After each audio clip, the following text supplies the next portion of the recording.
Mul on nii hea meel, et me siin esimesel teidil oleme. Jaa, ülikuul on nagu.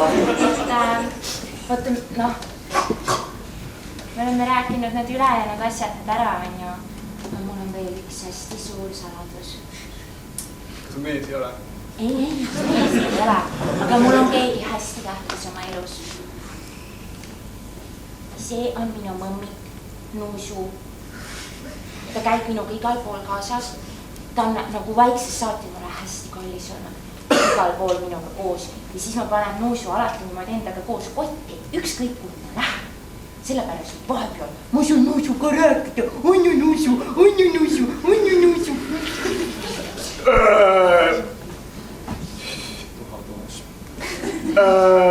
Ma lihtsalt tahtsin öelda, et Nuusu on minule nagu parim sõber, laps, võib-olla vahel ka nagu mees.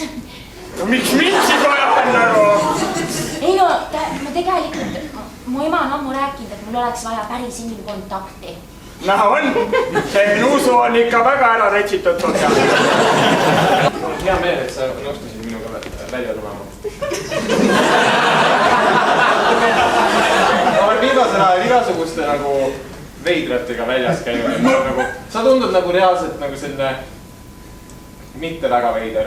Ma tean, mis sa tunned, mul on ka nagu eelmine teit oli nagu hullu vaja. Jaa, tal on mingi kaisuloom oli kaasas nagu. Ma vaatan, et sa oled nagu täitsa korralik. See on mulle absoluutselt kaisuloomad ei meeldi, nagu nii lapsed käisid. Kelle, vabandust, jah. Jah, et see, mis ma ütlesin, et lükkate meie ja mõmmiku lauad kokku, et